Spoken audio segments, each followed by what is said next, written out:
Chapter 2. The home no longer welcomed. She wakes up when her body needs water, after nearly being poisoned by that asshole yesterday. The ground was cool, and the only reason she wasn't sweating right now. The air smelled like fish and spirits as she saw the pool of both next to her. She really needed a drink after yesterday, and where was that asshole? She gets up and blinks a couple of times because she saw a group of at least 20 sentients. "Demona, what are you doing here?" Tulee asked as she had a certain stance and aura to her. The 5 around her looked like WOF members, but the others were different races entirely. Her vision was clear, as the others were holding their weapons, armed and trembling. "It's nice for you to meet us, young pup, especially this early in the day."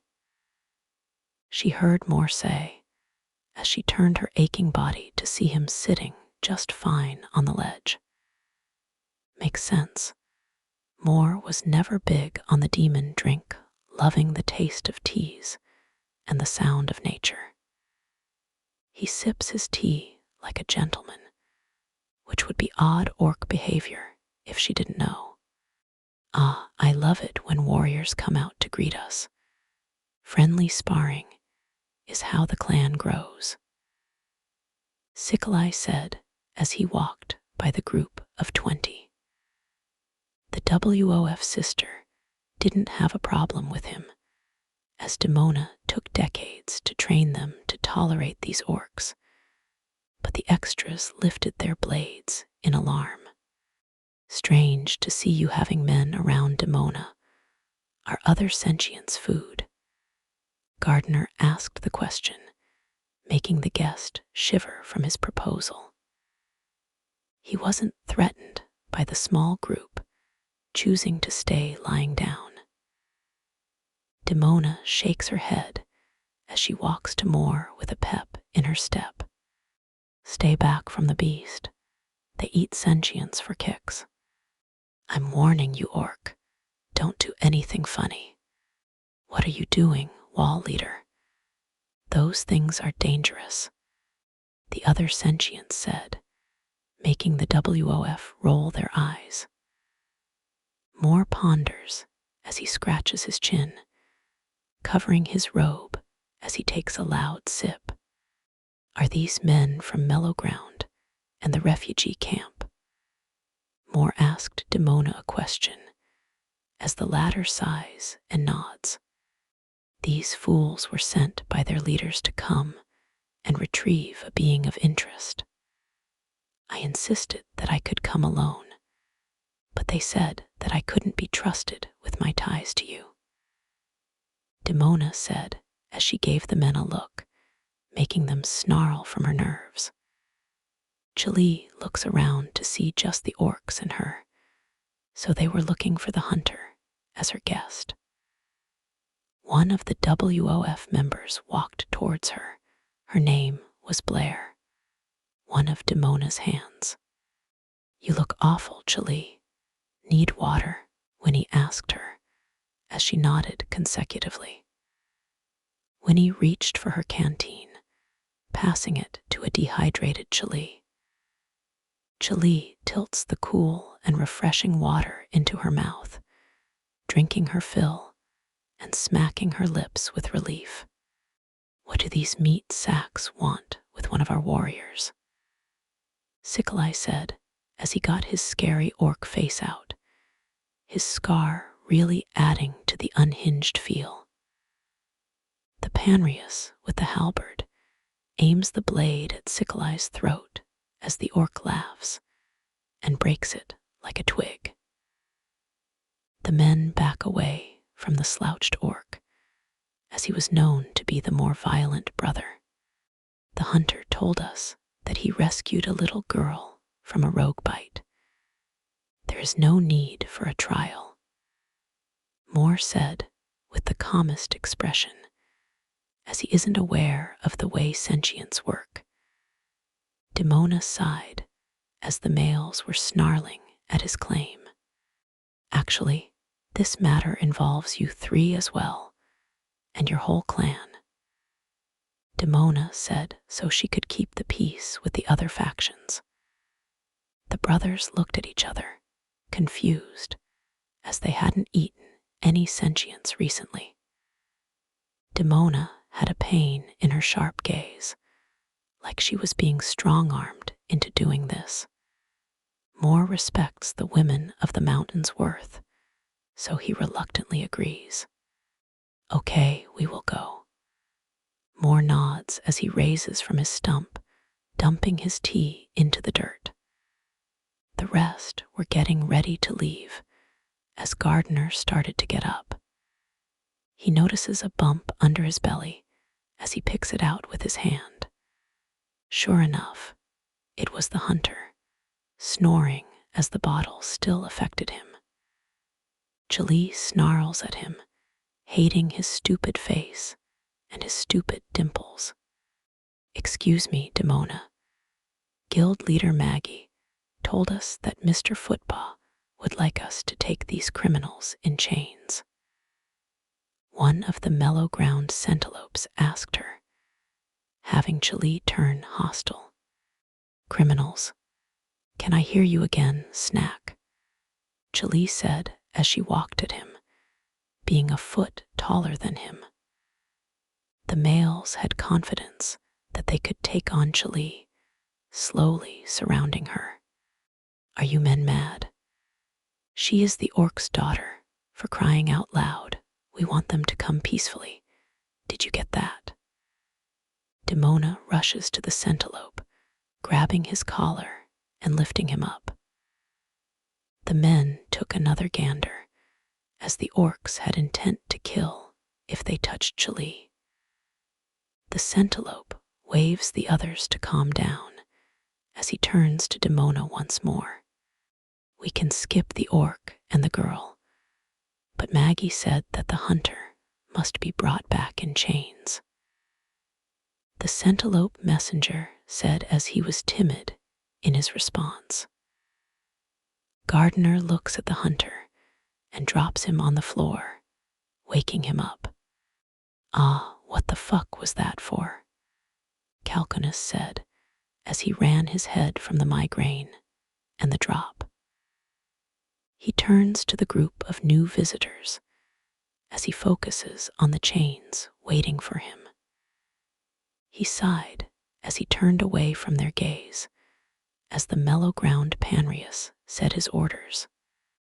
Mr. Calconus Rosefield, by orders of Mr. Footpaw, we must put you under arrest for the slaughtering of an innocent sentient.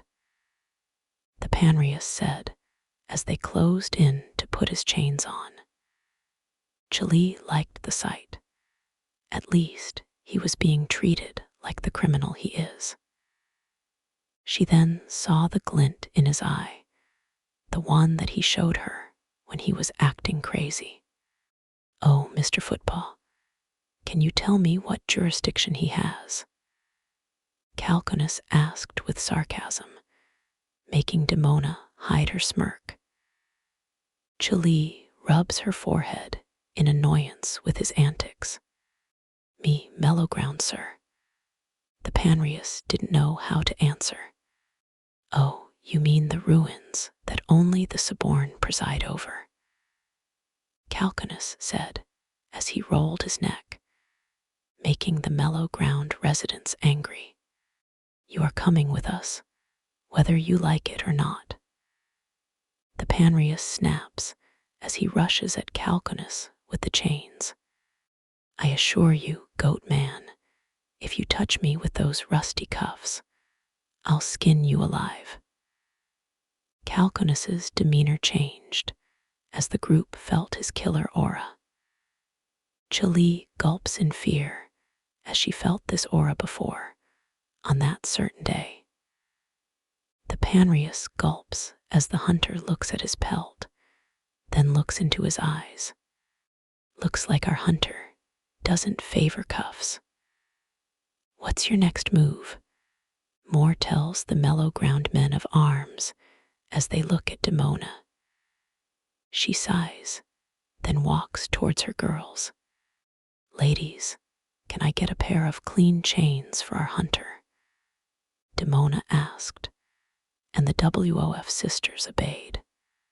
Yes, ma'am, one of them said as she pulled some weighted chains from her backpack.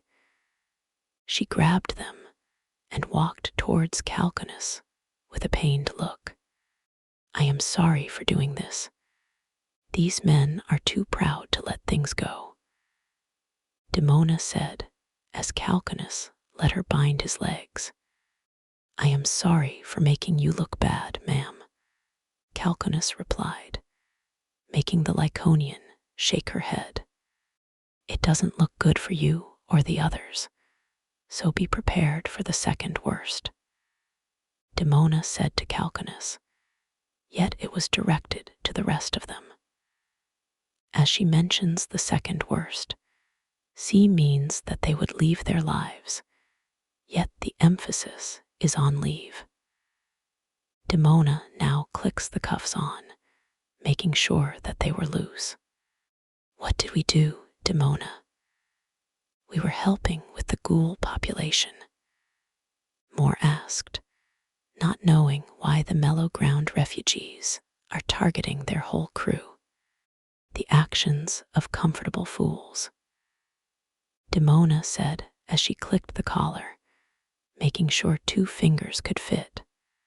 I don't think having the restraints is effective if he could shimmy through them, the Sithcatul told Demona, as the elder Lyconian snarled at their nitpicks.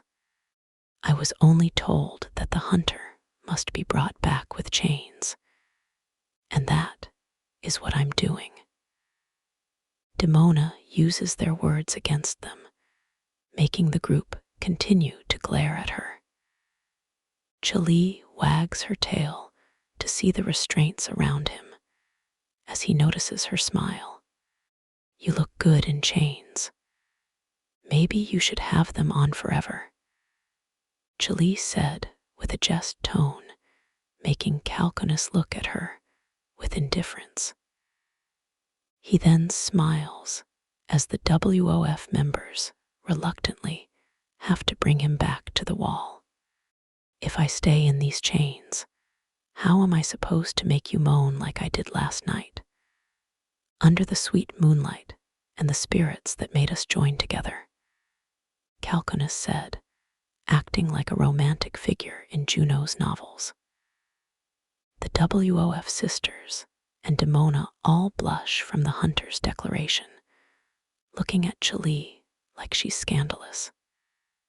Tulee replays yesterday, as he wasn't wrong, but it wasn't what they were thinking, as she blushes in embarrassment.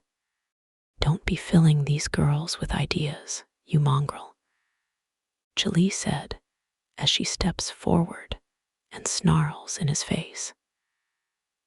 Calconus went back to his blank stare, making the WOF members think he was telling the truth. I saw her coming home with the large one. Was he not enough for her? What are you saying? That Tulee is sexually frustrated. Yeah, wasn't she really down on the loathing hunter wagon? Did they mate out of hate? Don't be stupid. It could happen. What? I did it before. You have issues, the WOF women bantered as Tulee was fuming and holding herself back from assaulting one of Demona's girls. Then she hears Demona cough as she sees the elder Lyconian blushing from the scandalous rumor. Tulee was more embarrassed that Demona believed the tale, which made her get defensive. That's not what happened. Demona, you have to believe me. I would never be with a human, especially this one. Tulee states her case, yet Calconus wasted no time. what she did to me. She gave me a love bite," Calconus said like a hopelessly timid romantic, as he showed the crowd the wound Tulee gave him. He definitely made a skeptical moment as he flicked his body with a little dance. Tulee screamed as he was skewing the truth, while the orcs made sure the males didn't do anything. They liked the little game Calconus was playing as he riles up the women. "She is sexually frustrated. They must have gone hard at it. My mate doesn't even let me do that. No, I was going to eat him," Tulee said to defend her honor among the infenrials. "You mean eat or eat?" Winnie joined the conversation as she wagged her tail slyly. Tulee grabs Calconus by the collar, pulling him into her scorn. "You're gonna die when you get off these chains." Her emotions ignored what she said to him last night. Calconus leans into her and touches her nose with his own, making her go blank.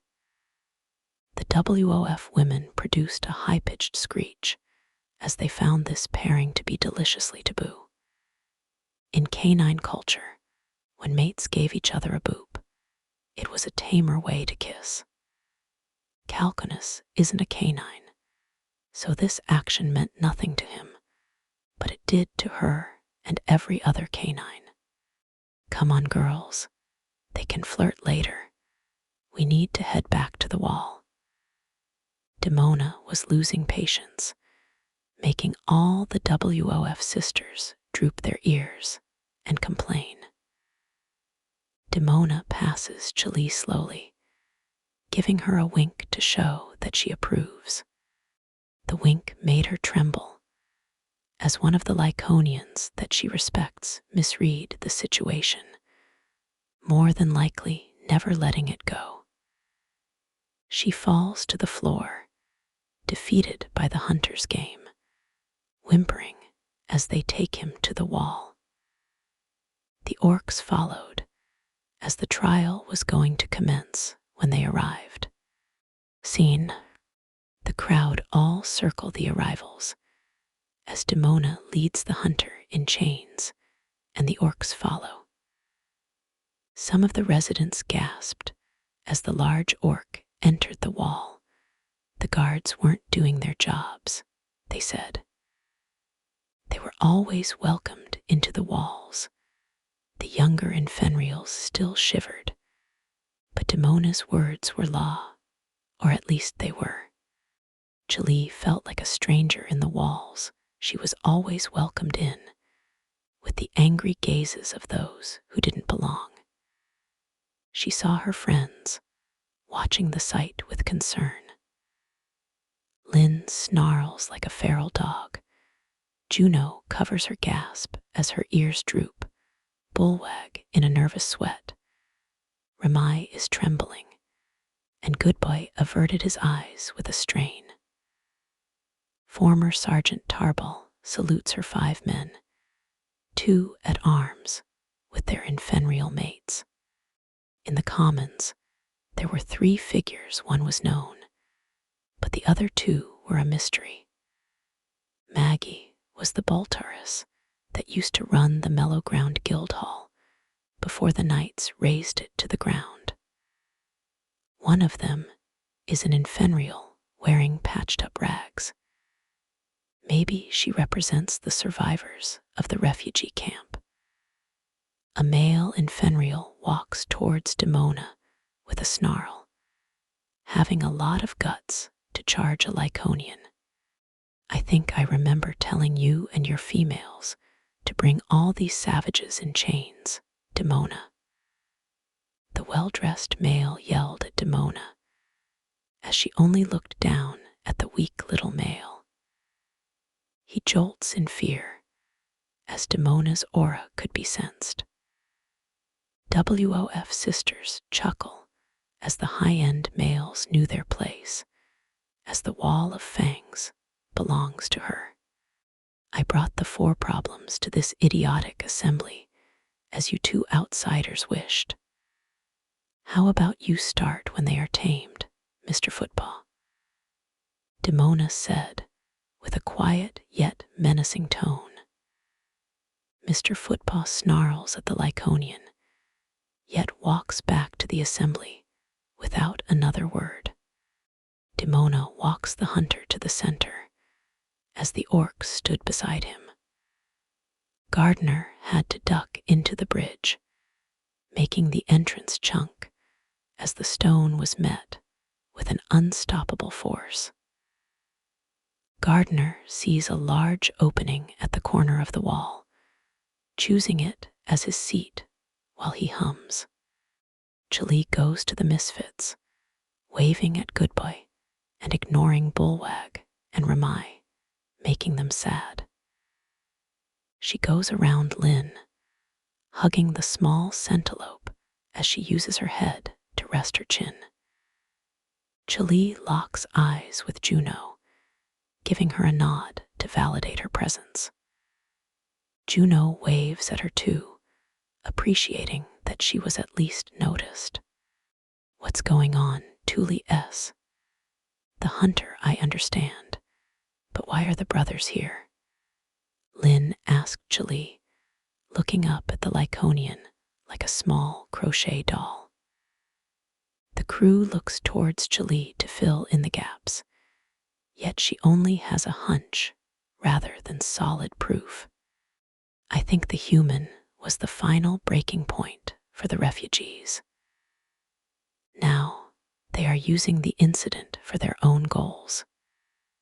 Tulee told the crew, as Juno pondered to herself, flicking her ears when she came up with a clause. They want the Orcs to leave. I heard from some of the new arrivals that they can't trust Demona's leadership if she puts her faith in Orcs. Many wanted Calconus out for being a hunter. That agenda hasn't changed with good deeds. Juno listed from her noggin as Tulee rolled her eyes at her good opinion of the hunter. That means we could leave with Bullwag and Ramai. Goodboy slid his head to see the whole crew, drooping his ears when Tulee gave him a glare. The couple chose to leave themselves out of this mess, fearing to trigger Tulee. Lynn shakes her head, rubbing Tulee's chin when she doesn't agree to that plan. The coast has its flaws, but half-borns can live over there as long as they work. They accept any labor, but never get paid coins for it. They are heavily armed with cannons and soldiers from the mainland. They would slaughter the Orcs before they step on their borders. Lynn said, as the information left Juno in shock. She looks at the mates with concern, as they would choose to have a life without coins rather than be with her and the crew.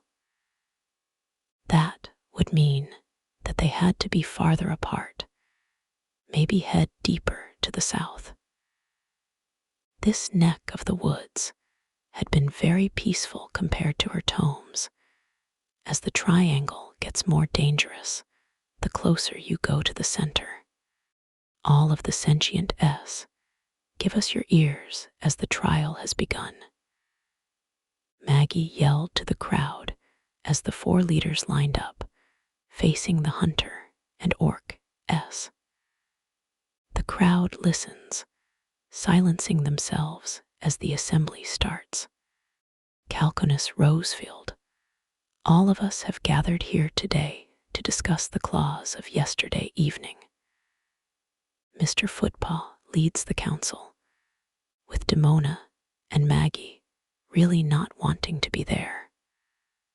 All eyes were on Calconus as he just stared at the man with indifference.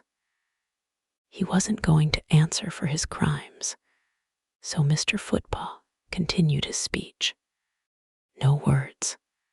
Silent like you haven't done anything wrong, Mr. Rosefield. Yet We all saw how you brawled like a barbarian, how you hurt innocent males, and killed a mellow-ground citizen in cold blood. Mr. Footpaw said as he clenched his fist and threw it at the floor. WOF citizens snarl at the man's accusation, as those innocent men were going to harm one of the sister's pups. I must reject your claim, Mr. Footpaw. A majority of our people saw that these men were the aggressors. We at the Wall of Fangs care about our children, and if anyone threatened them, they would meet a far worse fate than a couple of brushes, and one died. Demona interrupted his speech as the mellow ground residents showed hostility to this claim. Yet he still killed a sentient being in cold blood. As a former Grispaw citizen, we had laws against vigilantism. Killing was never the answer back home, as I, Rayla Peltwaker, represent the survivors of Runeway.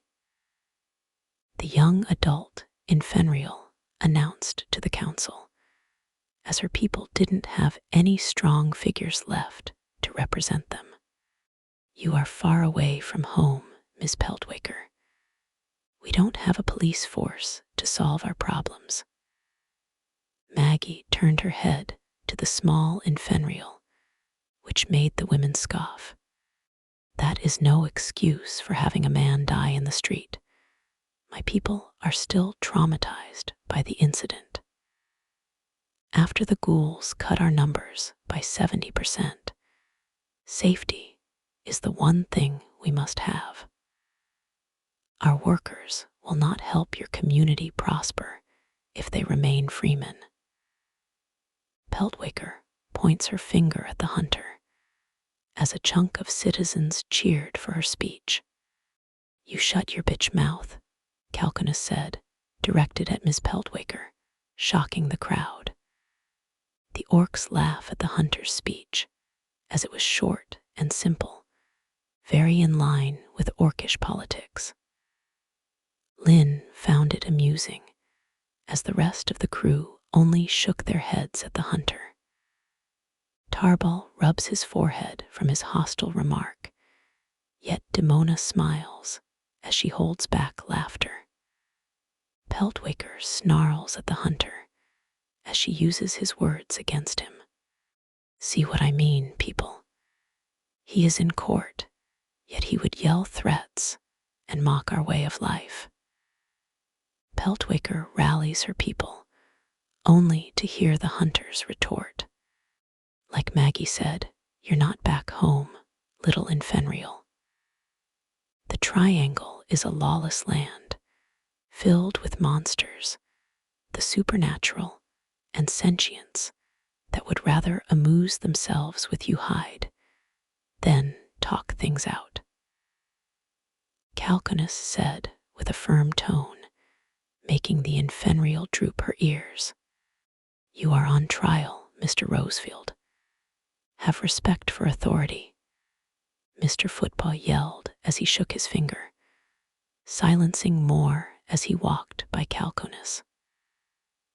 Peltwaker did the same, as the people screamed as the dignified orc sided with Calconus. I hate to be the one to say it, but you too are leeches to these fine wall. More said as the assembly roared, as they saw the orc's words disrespectful. I told you that this monster should be in chains. Mr. Footpaw yells at Demona, who was losing her cool from all this small male's disrespect. Roar! Gardner rose from his spot and roared like a mythical beast. The land shook from his power, making all the sentients but the Misfits tremble. He takes 2 giant steps, then slams his fist down to be at the council's eye level. Both Demona and Maggie stand tall in front of the angry orc, while Mr. Footpaw and Peltwaker tremble in fear. Speak of your quarrel, or I'll start eating everybody like a monster. Gardner was mad, as the two were disrespecting his brother's clan, current and former. They are scared of your lot, Gardner. Your clan is too strong for them to remain neighbors. They want you lot to leave, never to come back. Demona told the raging Orcaltodon as Sickli came to the court. That's what we were waiting for, sentience love speeches, taking so long for a point. Sickli was pissed as the court was taking so long. He wanted to hunt ghouls. Moore pats his arm on his brothers, looking around to see the fear they bring them. The orc looks at the members of the crowd, who had somber faces plastered on them.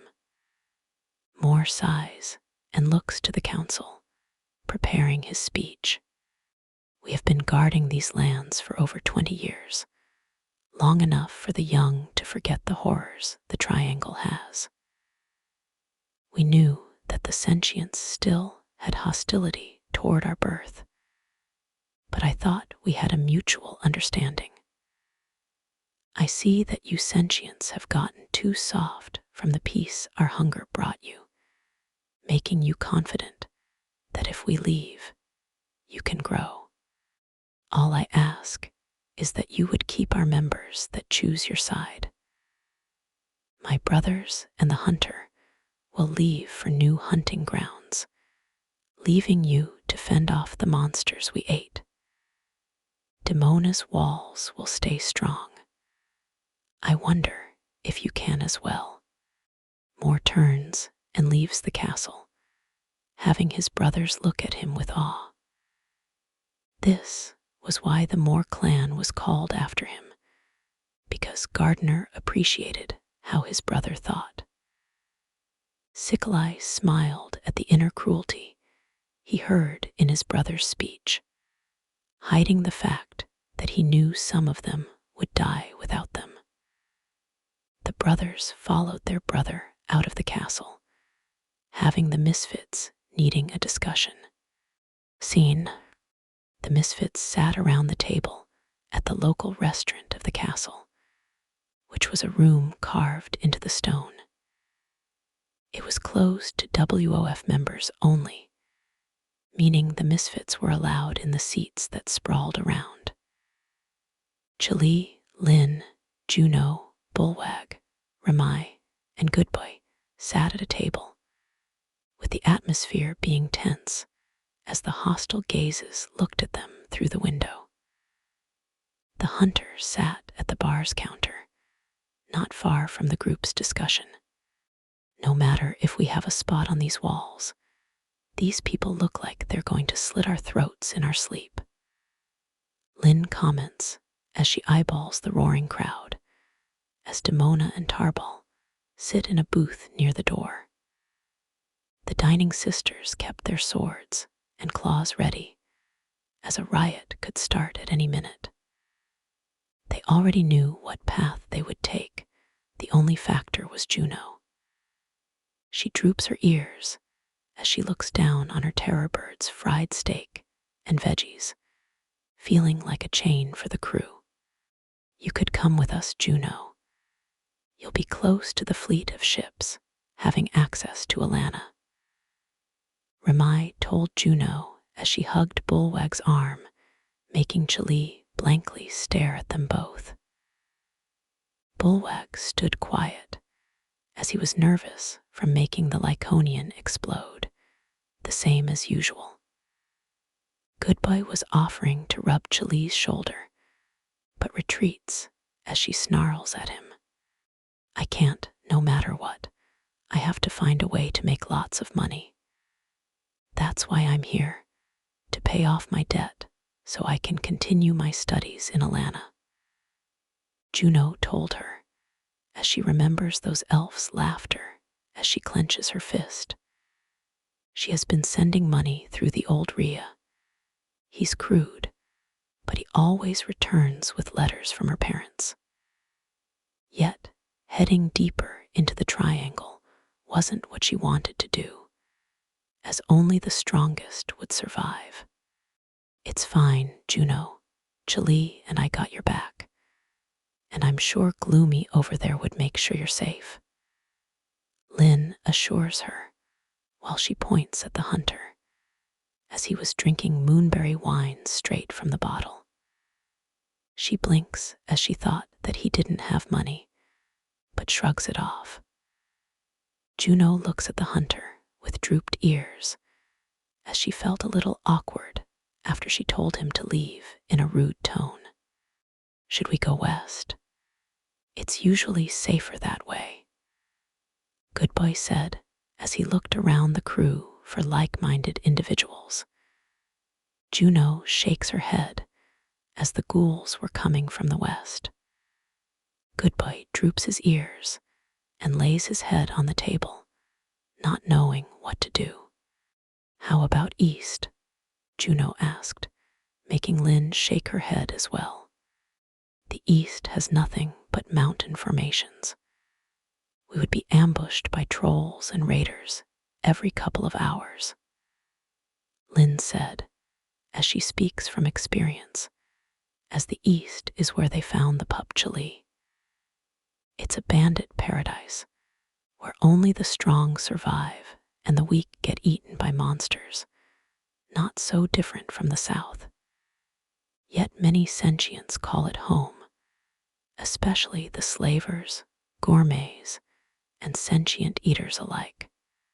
A month's walk would bring us to a thriving city of Glade, a city-state run by the Luckafoot gang," Calconus said as the Misfits looked at him, flicking their ears.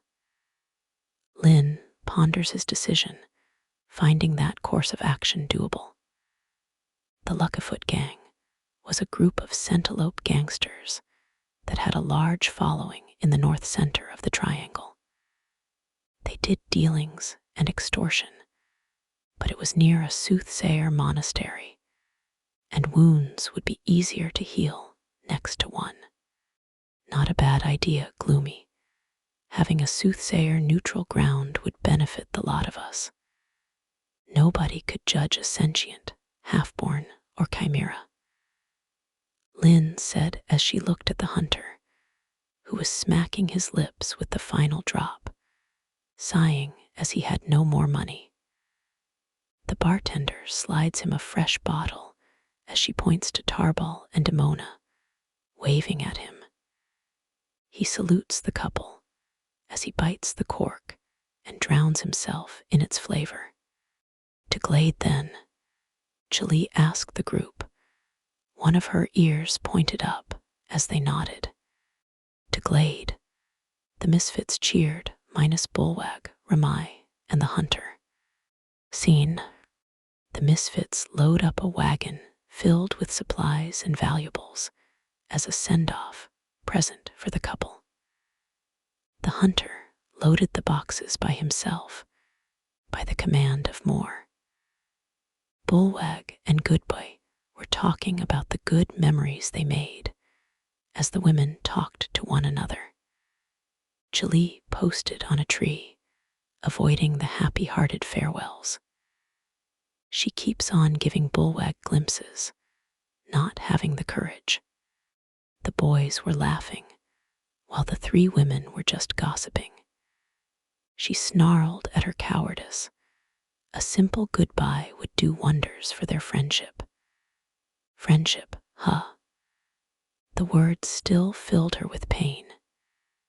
She notes that the hunter finishes up his assigned job, clapping his hands and walking towards her. She rolls her eyes, but she just tries to ignore him. "You'll regret not saying goodbye, Mutt." The hunter copies her lean with crossed arms, making her scoff at his gall. "Why do you do this to me?" she said as she continued watching the group, as Lynn passed her a glimpse, waving her to come. "Simple, I hate your guts." the hunter said as he pulled a stogie out of his pocket, flicking it with a match. Tulee grinds her teeth, choosing to suck it up rather than be in the company of that human. She expected him to laugh or gloat, yet he only just posted as he indulged in his pastime. She felt like her blood would turn rotten with his presence, so a goodbye would be doable. Ramai flicks her tail as she sees Tulee coming, panicking as the Lyconian closes distance. Lynn grabs onto her flap from her tunic in a way for them to finally talk. Juno smiles at Lynn as her motives were pure as usual, always when it's her people. Tulee locks eyes with Ramai with bashfulness, alternating from her to the floor. She sucks her emotions up, giving a sigh to relieve her nerves. I'm going to miss you, Ramai. Take care of the big guy for me, okay? Tulee said sincerely to the half-born Panrius, making her emotions flare up. Her eyes flowed with tears as she jumped into Tulee's arms.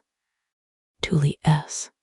Ramai digs her body into her arms as the crew hears her crying tears of joy in their embrace. Tulee rubs her head as she feels like a bitch. Why did she act so distant with this bubbly dwarf? She locks on Bulwag, who is hiding a tear, as she opens up her hug for an extra member. Bulwag takes her offer, towering over the two as he gives them both a warm hug. They flinch to feel a fourth participant, as Juno chose to join in. I'll miss you guys, Juno said as she rubbed her cheek on Ramai's shoulder, making the rest of them smile. They break from the hug as the two jump onto the wagon. They flag at the WOF adventures they hired as they prepare their own wagon. Ramai wraps her arm around his as Bulwag slaps the reins for the horses as the crew waved goodbye. They get close to the hunter as the mates look at him with uncertainty until Ramai resolves herself. Bully, stop the wagon. Ramai rubs his stomach as he blushes, following her command. The hunter looks at the two with surprise as Ramai leaned out to see his face. Take care of our people, Calconus. Ramai asked Calconus, who didn't reply at first. Bulwag and Ramai drooped their ears until they heard his voice. I will, as my penance, Calconus said to the both of them as they gave him a nod. Bulwag slaps the reins again, following the adventures as they head to the coast. Scene. Juno, I think you're good. Lynn tells the half-born with an exhausted sigh as Juno made sure to check her bags for the 15th time. Extra clothes, grimoire, notebook, pistol, ammo, seeds, novels. Juno lists her bag as a precaution as the four wait for her. Goodboy flicks his ears as he sees the little rabbit packing an arquebus on her back. Whoa, Juno, never heard of a mage packing that type of heat, Goodboy said as she tilts her back and looks at the firearm. Oh, this. I realize that the triangle is much more dangerous down south, so I spent most of my spare coins on this, Juno said as she shyly tapped her fingers together. Lynn smiles at the half-born like she had some inspiration from a certain someone. Lynn switches from her to Calconus, who was just a bit ahead waiting for the crew. Juno smacks her arm, making Lynn rub the soft pain away. As long as you are ready to use it squishy. Tulee said as he waved his finger at her, passing the rest of the crew. The little clover can now make her own luck now. Gardener said as he passed as well, shaking the earth. I like how all of you look ready. I'm feeling good about our clan's survival odds. Moore passes the crew as they check their items. Goodboy checks his sword as it was blessed with oils. Lynn swirls her multiple daggers, getting a feel for her rhythm. Juno pulls her straps as she straightens her back to carry the weight. Tulee never used any weapons, making sure her claws were sharp and her fangs clean by licking them. Bye, everyone, the crew said, minus Calconus, as Demona and her closest allies waved at the crew by the gate.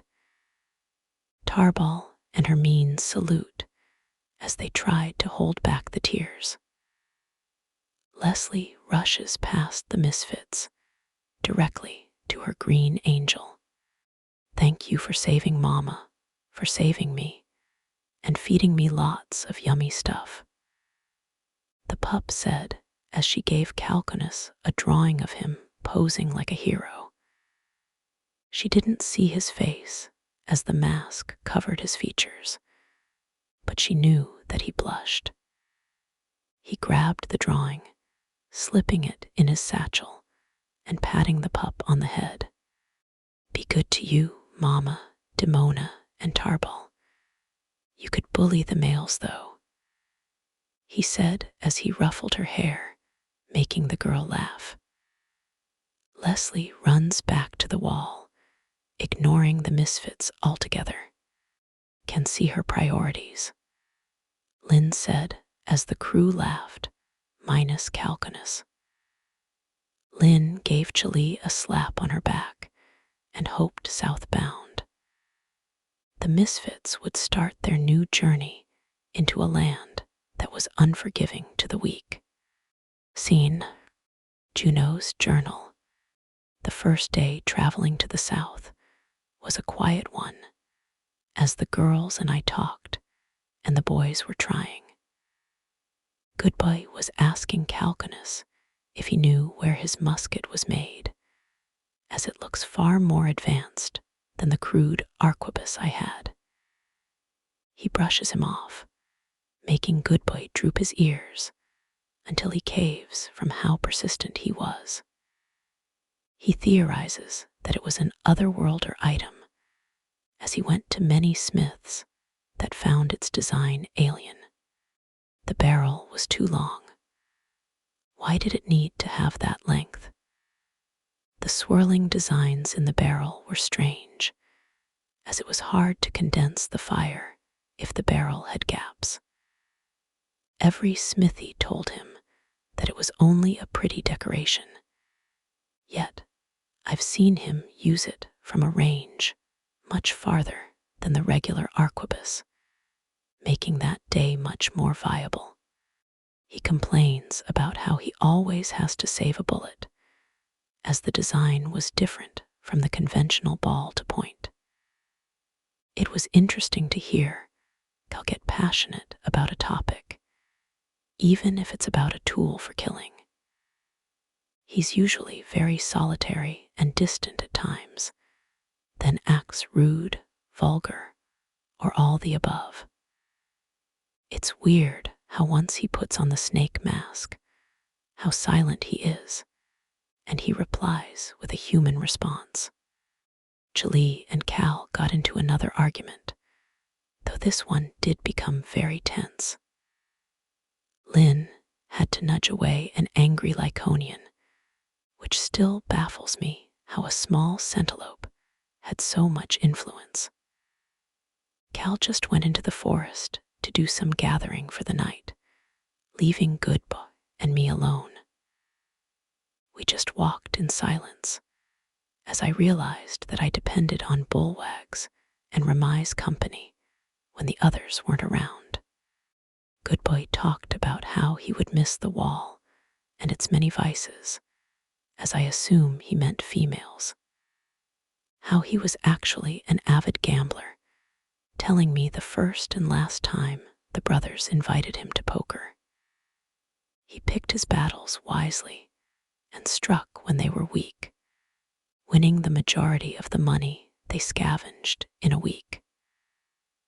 As we talked, I noticed that he drooped his ears when Lynn and Tull were ahead, and his attention was solely on Tull.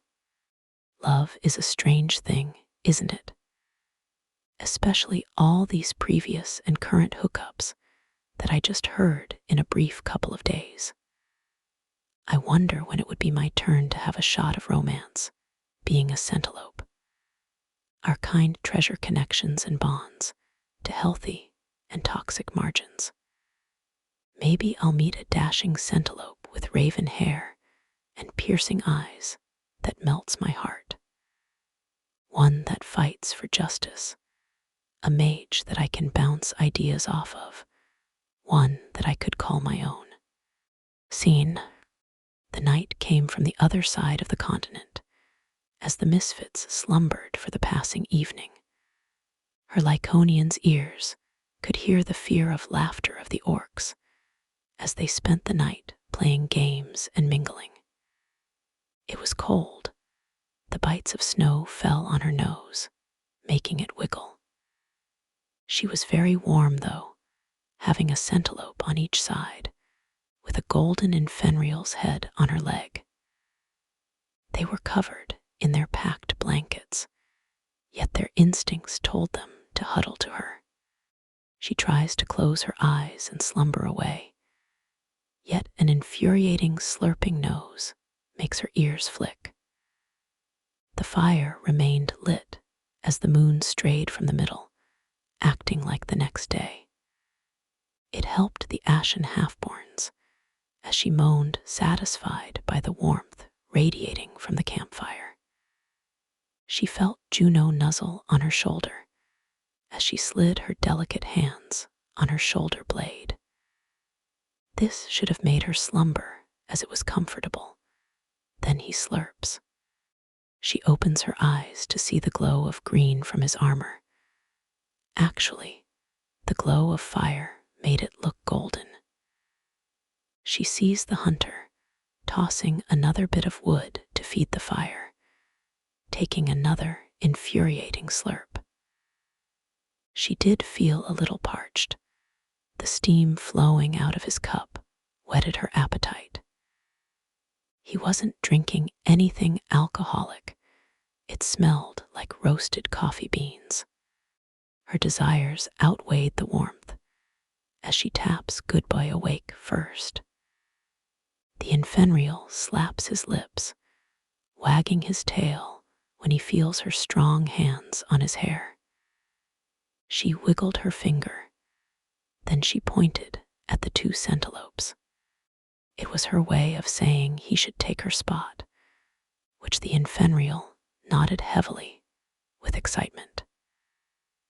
Tulee pushed slowly on their grips, slipping out as the two stayed in their deep slumber.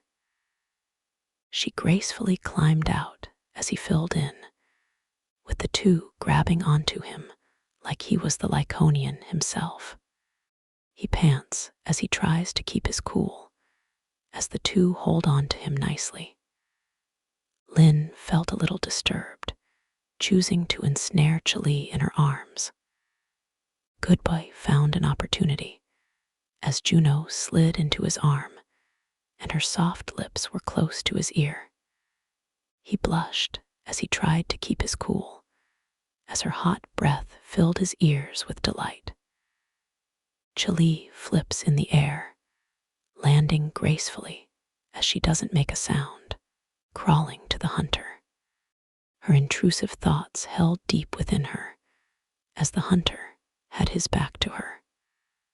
Her eyes glowed yellow as the fire reflected, as she stared at his soft throat. She still remembers that night before. His blood tasted sweet, and his skin nicely layered in salty sweat. The hunter was finally hunted, prey to her as she waited so long. "We do need to stop meeting like this," the hunter said without turning his back, making Tulee flick her ears with a sigh. The game was over as she walked on twos and sat by the fire. The hunter had an idea of what she really wanted, pulling a mug and filling it with his brew from the hanging coffee pot. It did smell divine, yet having it black made her lips bitter. The hunter didn't ask, as he ladled a bit of honey from his bag. Lyconians aren't big fans of bitter and spicy beverages, liking more sweet and aromatic brews. The hunter said as he passed the Lyconian the mug, as the hint of honey wafted into her nostrils. She takes a sip, loving the bite of the beans, jolting her with energy and the sweetness of honey. It was a perfect cup of coffee, which slightly irritated her. "Couldn't sleep?" Tulee asked, as she looked at the fire to avoid his face. "Never was one to sleep. I found it better to just exist than let the dreams flow," he said as he avoided her face as well, taking a sip of brew. "Does the hunter have night terrors?" Tulee said in jest. "What do you think?" the hunter retorted as she turned to see him. She saw a man who never sleeps, one who had the aura of mistrust. He had his club leaning on his log, his 4 dueling pistols loaded and ready. She would assume yes, yet she didn't really want to flatter the thought. A killer that has regrets. How funny. Tulee said as to rile the hunter up, as the silence between them made her scared. Silence between individuals meant that they could be comfortable next to each other, something that she dreaded. "Would an apology work?" the hunter said, making the Lyconian tilt her head from his gall. His words could mean many things, but 2 outcomes come to mind.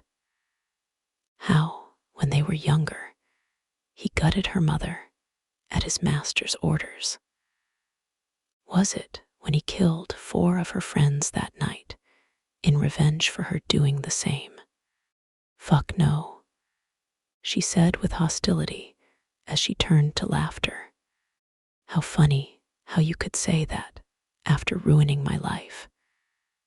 When you and your master sold me off after destroying my clan," she said with a snarl as the hunter remained silent. His silent tongue infuriated her. Where was the psycho from that day, the one that would tell her all she needed to destroy him? She added more fuel, trauma dumping on him. "You know what those humans did to me," as they smiled when they could do anything. I cried some more and 10 times after that. I was a caged animal, one that wasn't meant to be fed on. I was there as a crotchet doll, letting them pull on my yarn. She told the hunter with a single bead of tear flowing down. The hunter stood quiet as she started to hate this version of him. "Say something, damn it." She kept her voice down, yet said it with frustration. "I wanted to be a baker," the hunter said as she flicked her ears with confusion. "I grew up in a neutral community not far from Lyconius, far enough to house beastkin legally, yet close enough to be a road town for the kingdom. I lived with my mother, raised me by herself, because Dad was too deep in the triangle's borders. I played with the kids in town, all mixed with different races. The kids in town wanted to be heroes, adventurers, or merchants, yet I wanted to be a baker. The hunter reflects, as his tone had a somber hum. Tulee rolls her eyes, wondering what this had to do with her, yet letting the hunter continue. I wanted to go meet my father deep in the triangle. Mother said he was an acolyte of the Church of Order. It was the same as my home, one that had many races come by the connected road. I thought of owning a bakery by the church, baking and brewing delicious treats for all races. I spent my youth studying all the species in the town, writing it in this notebook. The hunter said, as he reached into a hidden pocket in his bag, pulling out a small notebook. He hands the notebook to Tulee, who flicks her ears from the childish drawings. It had a crude building next to another, with a cross on top. He drew himself with black and green crayons, wearing a white baker's hat. His mother had long hair, yet seemed to have the same hair and eyes he did. The father was just a stick figure, hinting that he doesn't know what he looks like. Tulee flips the notebook to see its contents, making his outlandish claim canon. The notebook was ripping apart, and the paper was deteriorating.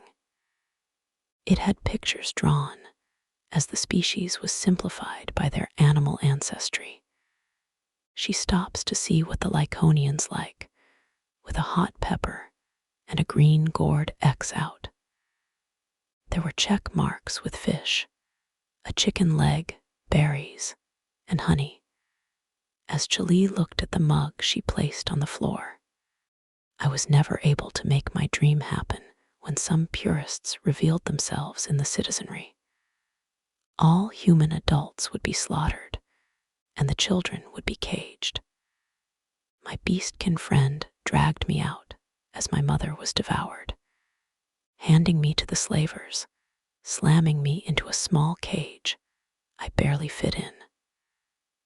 The hunter told his tale of tragedy, as Tulee felt uneasy from how genuine he was sounding. It was uncanny, like she replaced him with her own memories.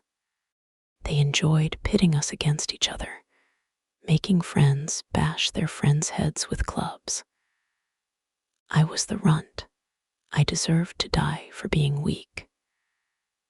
The boy I looked up to had the guts to finish the job, as I lay beaten. I did want to die, pushing him down as he hit his neck with a rock.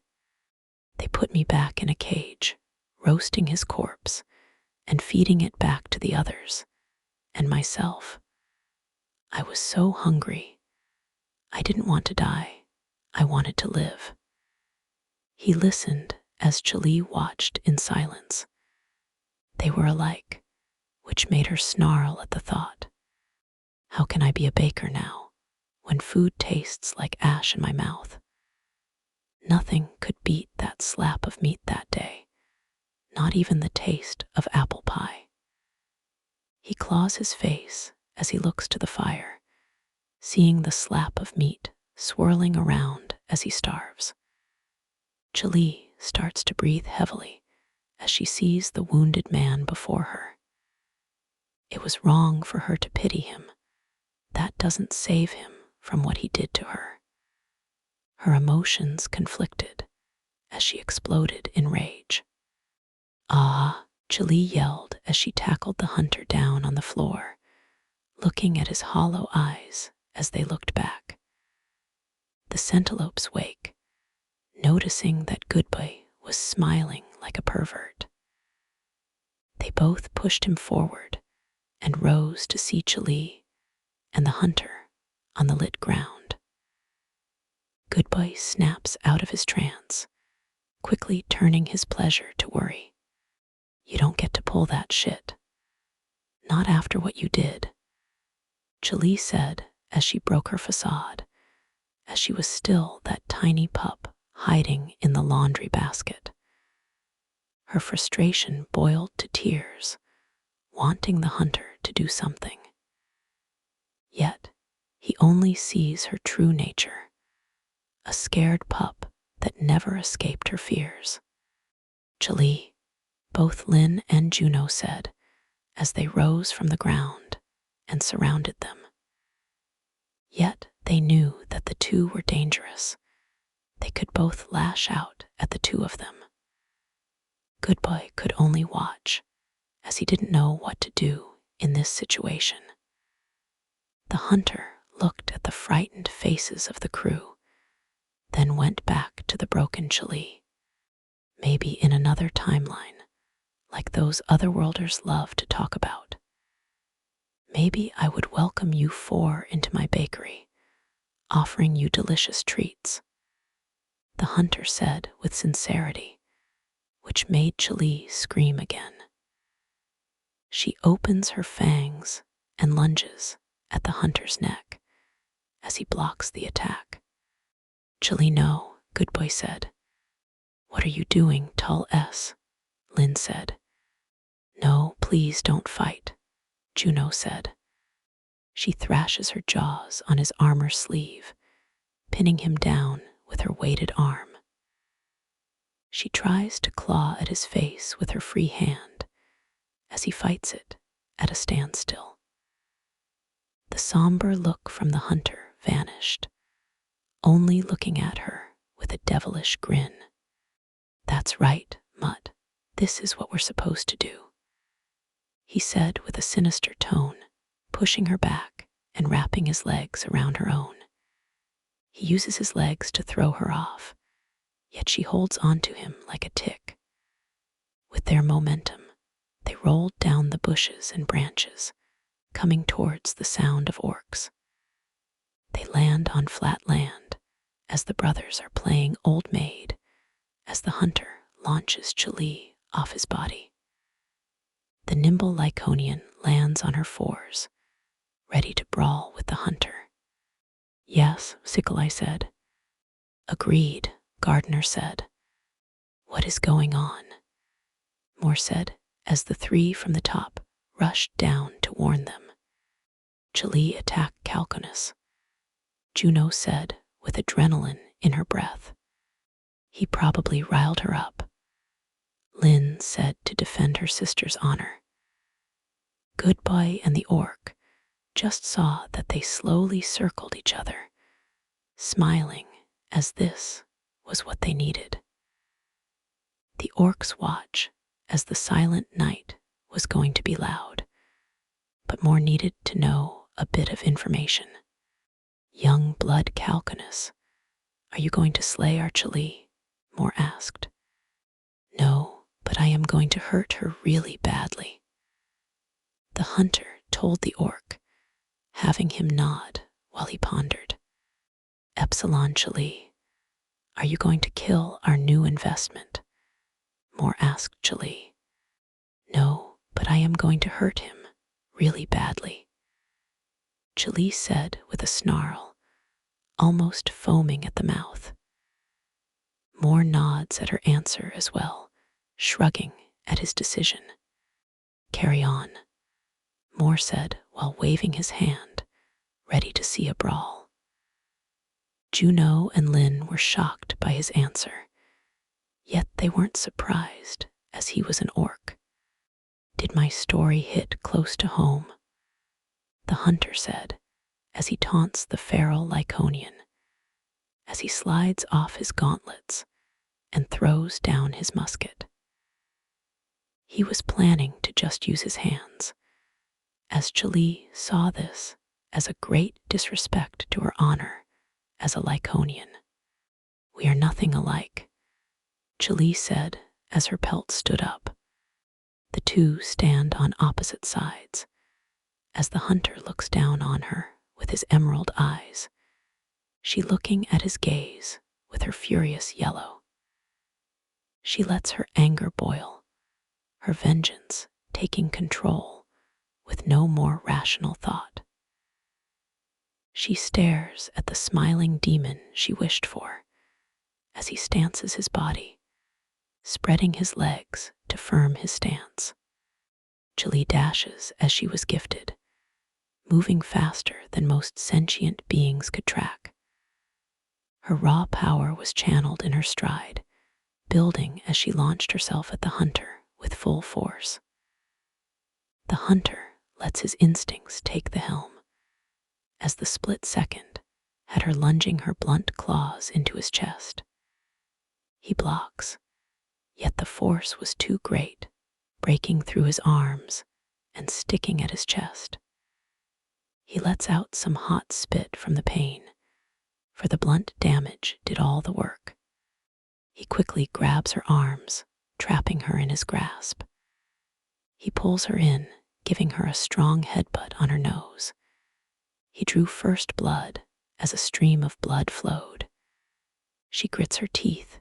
She knows pain, so she will resist it. She uses his bound by dropping all her weight down to the ground. The hunter gets flipped on his back, taking the damage as he releases his grip. With her momentum, she launches her body upward with a flip, turning herself into a blunt arrow. She straightens her left leg, curling her right up while she raises her arms up. The hunter shakes off his stunted body, rolling at the nick of time, only having the impact graze his side. It still stung, making him grunt, but Tulee got tripped up as she slid on his waist. The hunter stood up, wrapping his arm around the Lyconian in a stranglehold. Tulee snarls as she gets frustrated with the hunter's cheap tactics, digging her claws into his exposed arms. He slaps her hand off, punching her on her back to make her nerves weak. He slams her whole body as she spits from the force. "Guy, stop," Juno pleaded as Lynn and Goodboy could only watch, while the orcs cheered. The hunter was going to kick her while she was down, launching his full weight at her head.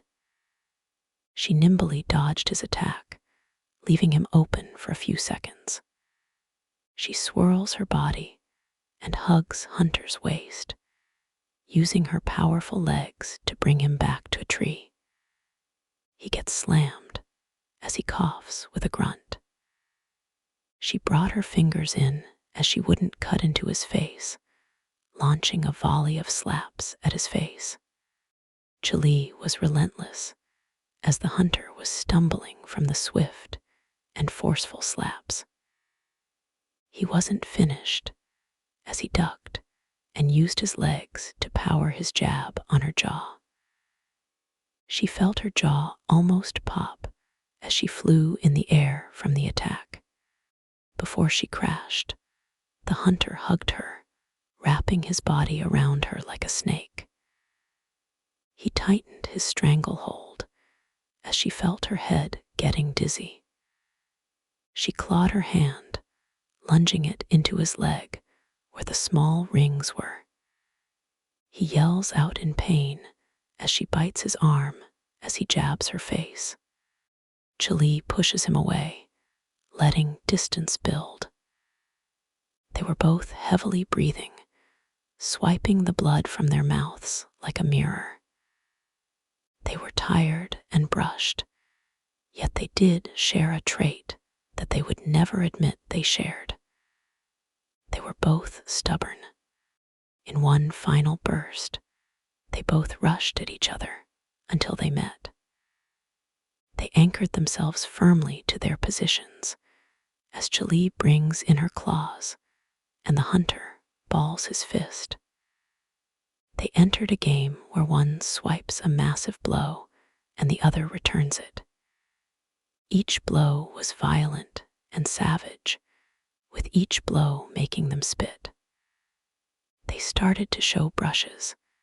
They both were conditioned to handle blows. It was an odd feeling for her as she felt the pain and brought it back. They were both smiling as they lay into each other, like destiny had finally brought them together for this moment. This is how they understood each other, without words or thoughts, but their instincts. At that moment, the hunter wasn't a nameless figure in her night terrors. He wasn't unreachable. He wasn't untouchable. He was an equal. They both slammed at each other. The force made distance.